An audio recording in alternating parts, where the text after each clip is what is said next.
Olá, uma boa noite para você que nos acompanha pelo Sistema Canção Nova de Comunicação, aí em todo o Brasil, também na América Latina, Estados Unidos.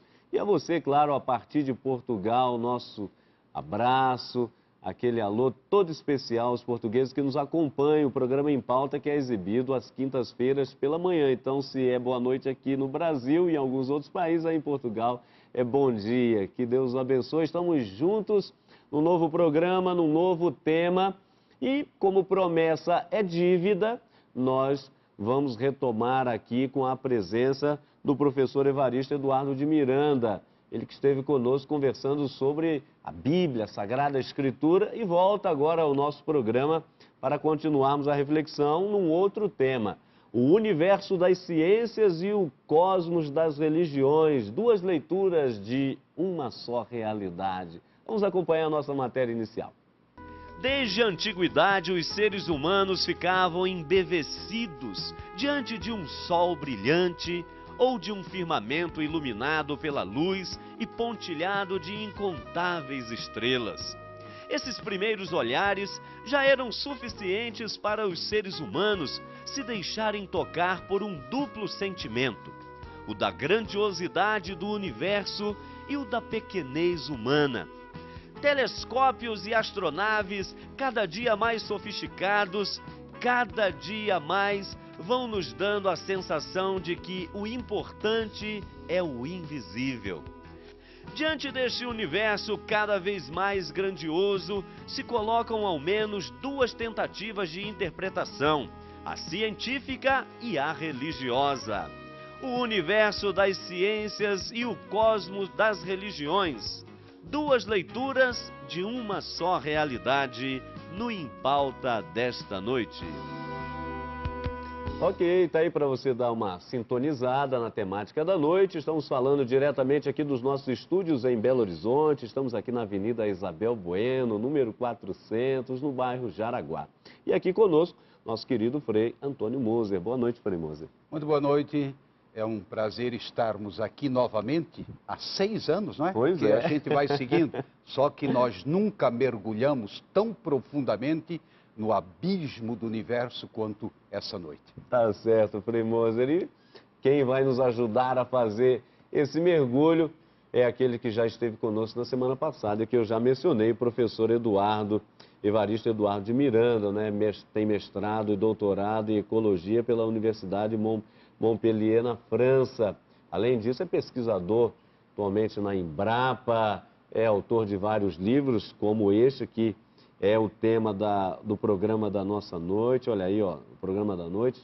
Opa, o íntimo e o universo. E aí o título que nós escolhemos para o programa, né? O universo das ciências e o cosmo das religiões. Professor Evaristo, mais uma vez, boa noite. Boa que noite. bom. Obrigado por estar conosco aqui.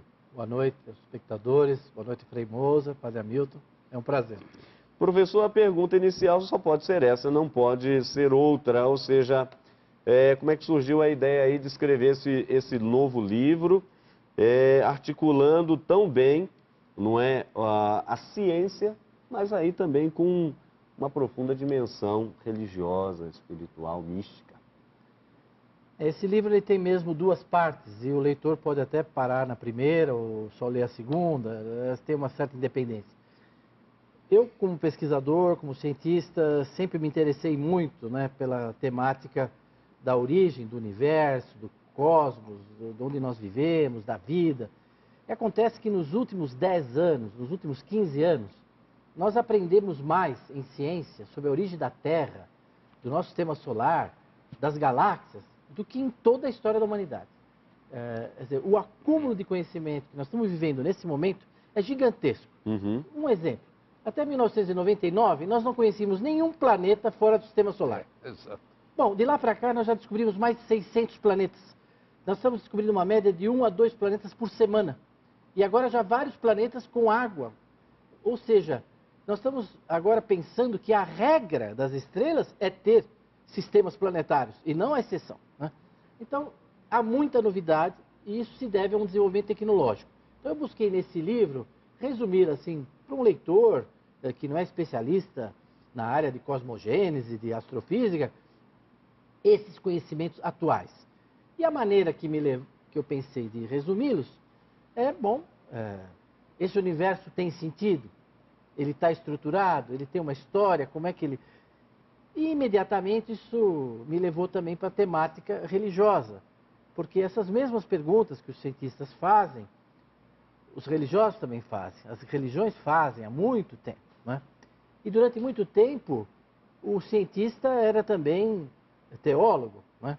Agora Israel acaba de liberar na internet a obra teológica de Newton, de Isaac Newton. É muito maior em páginas do que a obra dele em física, a obra teológica dele. Ele se considerava um teólogo, né? E a Bíblia era para ele a base da leitura do universo, etc, né? Então nós tivemos ainda durante muito tempo homens de fé como Einstein, que era também alguém que acreditava em Deus. Mas há nesse momento também uma nova visão na teologia, um pouco diferente dessas pessoas aí do passado. Então nesse livro tem isso. Um resumo um pouco do que a gente sabe hoje sobre esse universo, que aprendemos nos últimos anos, e também novas perspectivas, vamos dizer assim, na compreensão desse cosmos do ponto de vista da fé, da religião, né? E é muito interessante isso, professor Frei Moser, porque o debate ele sempre continua, a questão de fé e ciência, e quando se olha para a história, verifica-se esses grandes nomes, esses grandes ícones, se percebe a experiência mística, religiosa, não é como agora citada pelo professor de Newton. E, no entanto, a gente ainda se depara com acontecimentos recentes, tipo este. Por exemplo, recentemente um cientista da NASA, nos Estados Unidos, foi demitido por declarar fé em Deus como Criador. No questionamento que o cientista fazia, ele dizia, olha, universo e ser humano são complexos demais. Por isso, olha, deve ter um ser superior, anterior, criador, Deus. Aí não, você está fora. Você já professou a fé, então não é o nosso norte. Então essa questão que o professor coloca aqui no início do livro, distinguindo bem uma coisa da outra, não é? Ciência e fé, quer dizer, mas ainda nos dias em que estamos vivendo, despertam aí pontos de vista diferentes, olhares diferentes, mas por uma mesma realidade.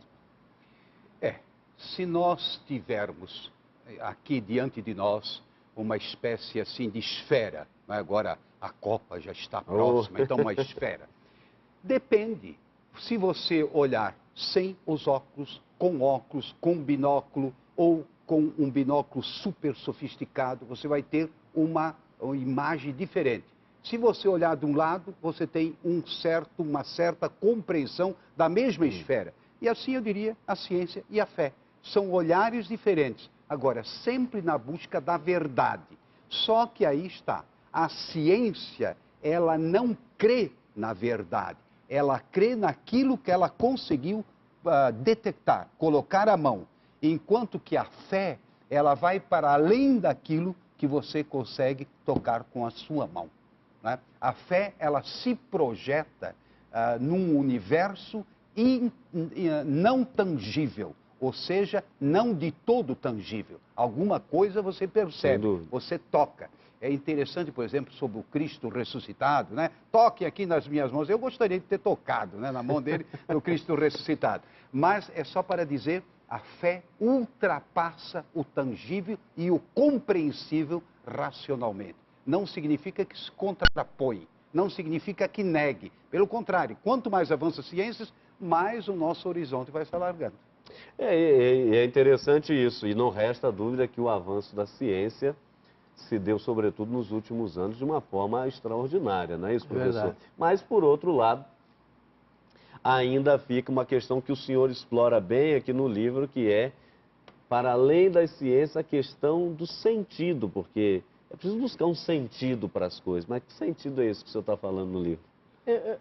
O Frei Moser acaba de dizer isso em outras palavras. Eu acho que hoje nós estamos diante de dois sistemas de pensamento, vamos dizer assim, de reflexão. Um são os sistemas explicativos. A ciência, hoje, ela, na parte do cosmos, ela deixou cada vez mais de lado explicações do tipo porquê, entendeu? isso ela deixou de lado. Hoje ela se interessa fundamentalmente pelo como essas coisas aconteceram. São sistemas explicativos. Se esse cientista da NASA estava recorrendo à Bíblia e à fé dele para explicar, eu acho que a NASA não devia mantê-lo nos seus quadros mesmo, porque ele é inadequado. Entendeu? Com toda certeza. Né? Não estou dizendo que está certo, que é arbitrário, não é isso. Agora, outra coisa é qual é o sentido disso. Né? Por quê? Para onde isso vai? Né? São perguntas que a ciência nem cabe a ela se colocar. Agora, as religiões, elas se interessam pelo sentido do universo. Né? É interessante que no Brasil, no século XVI, os jesuítas já tinham separado a noção de origem e de criação. Uhum. Eles diziam, a origem é Deus, de tudo. Agora, a criação é a natureza. Ela está criando animais, né? Eles já tinham separado. Você tem gente hoje, criacionista até hoje, né? Que ainda não viveu o que a Igreja Católica já viveu no século XVI. Né? Eles me convidaram para um debate com criacionistas, eu falei, eu não vou. Manda eles lerem lá os jesuítas do século XVI. Começa pelo século XVI. A Igreja está muito mais distante hoje nisso. Então, apesar de terem, vamos dizer, pensamentos que fundem, né? Ciência, religião, fé, são campos distintos. Um é os sistemas explicativos, o outro é o sentido disso. Não é só você se perguntar por que eu existo, por que esse universo existe, mas, sobretudo, se perguntar por que eu me pergunto isso. Essa é a questão fundamental e que poucos acabam fazendo. Né? Exatamente. Frei Moser, bom, nós vamos continuar aqui o nosso debate, mas quero aqui avisar ao pessoal que quando, por exemplo, aqui na página 27 do livro do professor Evaristo, ele menciona uma coisa muito interessante que é citar Albert Einstein. E Einstein tinha essa frase que era extraordinária: o ser humano, dentro desse contexto estamos falando, que não tem olhos abertos para o que é misterioso, passará pela vida sem ver nada. Coisa extraordinária. Ou seja, o professor dá aqui uma dica para entender essa questão de vendo o invisível e escutando o inaudível. Olha aí que coisa extraordinária. Afinal, o que é esse invisível, o que é esse inaudível, esse misterioso que desperta os cientistas por um lado, mas por outro lado ainda são tão difíceis de serem demonstrados pela ciência? Vamos partir do invisível e pegando as colocações iniciais do professor. Hoje nós temos uma compreensão a cada dia diferente do que realmente existe, do que é o universo, não é? E tanto assim que se chegou à conclusão, posso estar errado, mas aí ele me corrige, de que na realidade, quanto mais nós vamos conhecendo, mais vamos percebendo aquela massa escura que constituiria 90% do que nós chamamos de universo, não é isso? Ou 93%. 93%. Ou seja, você não sabe definir, é uma energia que engole estrelas e assim por diante. Então, ninguém sabe, é o invisível, ninguém viu, mas está lá atuando e movimentando todo esse complexo. Então, a energia, isso é uma coisa que me impressiona quando eu viajo de avião, sabe? Nós estamos voando no meio de forças, de energias que você não vê, mas que atuam e de uma maneira, às vezes, um tanto arriscada e perigosa. Né? Então, o mundo todo ele é um mundo de energia, não só a Terra, não só esse pequeno planeta chamado Terra, mas o todo. Muito bem. Depois, o inaudível, ou seja, não é o que você ouve, não, mas você ouve o ruído da explosão inicial, segundo o cientista, né? Explosão inicial. Não, nós constatamos, tem aparelhos que constatam vibração, mas nós não ouvimos. O chiado do rádio. O chiado do rádio, exatamente, o chiado do rádio. Mas você não vê, mas é um fato que está aí. Então, invisível, inaudível. E agora, misterioso. Isso é realmente assim. O Einstein é genial por todos os aspectos que você olha, mas sobretudo esse tipo de pensamento. E como ele diz numa outra passagem, não é? Quem acha que há um conflito entre religião e fé é porque não entende nada de religião nem de fé. Então, basta. Agora, o mistério, Mystery, não é? Mystery é aquilo que está oculto e que vai se desvelando. E quanto mais você é inteligente, mais você percebe que você é B, não é? Ou seja, você não é nada, você não entende nada. Eu só sei que nada mais sei. sei que nada sei. Ou seja, você vai mergulhando, não é? E quanto mais você mergulha, mais o oceano vai se tornando imenso. E assim o universo todo, não é? E, enfim, eu acho que essas 3 palavras, vendo o invisível, escutando o inaudível, não é? E mergulhando no mistério, isso é fundamental, não só para o teólogo, mas também para o cientista, para ter um pouco mais de humildade, sabendo que tem muito ainda pela frente para ser pesquisado.